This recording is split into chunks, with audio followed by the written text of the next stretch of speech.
Man, whew, I love this rifle. This is the Aero Precision M5E1 chambered in 6.5 Creedmoor.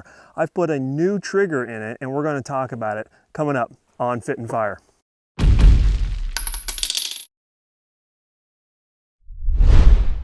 What's up, trigger pullers? Thanks for swinging by. I sure do appreciate it. If this is your first time with the channel, thanks for checking things out. That's pretty awesome. Real quick, fitandfire.com is up and running. That's my website, and you can find all the things that I talk about on my channel over there because of YouTube's policies on linking certain aspects in the description. So by all means, swing by, check out fitandfire.com if you're interested in that. Okay, so we are out at Tallgrass Shooting Sports Complex. This is where I do most of my shooting, and I wanted to say again, thanks so much to Mike and Lisa Irvin for allowing me to come out and do some shooting and bring you guys these videos. This time we're talking about upgraded triggers, and I was asked to take a look at Airborne Arms triggers that they have, and that's what I did. So I went ahead and put it into my 6.5 Creedmoor. Again, I love Aero Precision, not only their M4 E1s, but also their M5 E1s as well. And I went ahead and dropped it in this rifle. So we're going to take a look at it and see what it's all about. I'm going to see what the accuracy does as far as improving my abilities to shoot accurately and go from there. So what is the Airborne Arms trigger that we've got in here? It is called the Airborne Arms Geronimo trigger, and or AAGT, if you will. And basically what it is, it's kind of a trigger assembly much like what Geissele does. So this is not going to be your drop-in trigger sets like a CNC or a Timey trigger. This is going to be more along the lines of what you would see or what you would expect from Geissele trigger. And let me tell you right off the bat, and just shooting about 15 rounds so far and getting used to it, I'm really impressed. So we're going to talk about what it comes with and what are some of the, I guess, the advantages and disadvantages between this and Geissele. You guys know I am a big Geissele fan. I put Geissele triggers in most of all of my ARs, and I even have a ALG trigger set for an AK-47 that I will do here in the future as well. ALG and Geissele are basically the same companies, just kind of different names. Anyway, so let's get into it. Like I said, it's going to be a trigger assembly much like Geissele's that you see on the market today.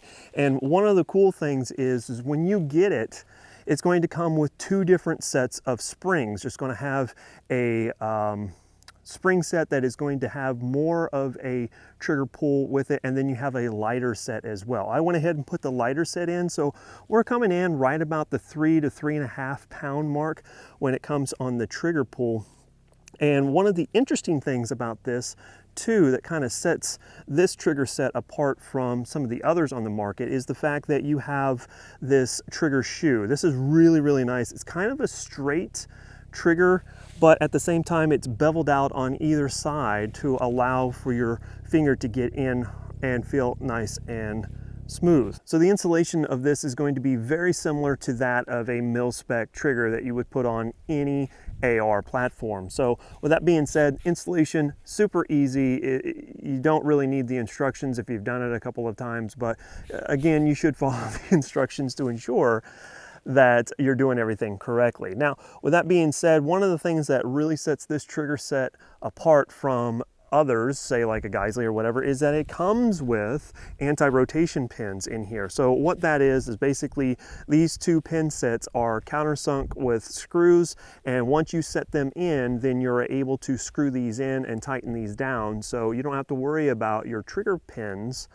walking themselves out or rotating, causing more accuracy issues for some people. I really don't know the difference if a trigger pin spins and how that changes the accuracy, but at the very least you don't have to worry about these pins walking themselves out and falling out, which could be an issue if you shoot enough.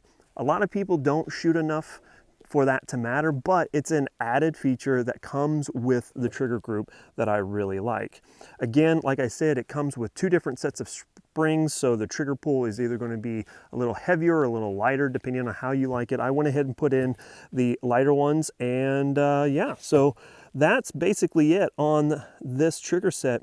So let's go ahead and run some rounds downrange and see what I can do as far as the accuracy goes and see if it tightens up my accuracy at 100 yards. Okay, so silly me, I didn't press the record button on my first group, but I went ahead and shot a second group, and the accuracy was somewhat consistent. I did have, I would say, 2 flyers on the second group, but realistically, the second group didn't have, or the barrel had heated up. It's starting to warm up today, so not to make any excuses at all, but I'm actually satisfied with it. I believe that it did tighten up that group probably about 1/4 to 1/2 inch at 100 yards, which is pretty good.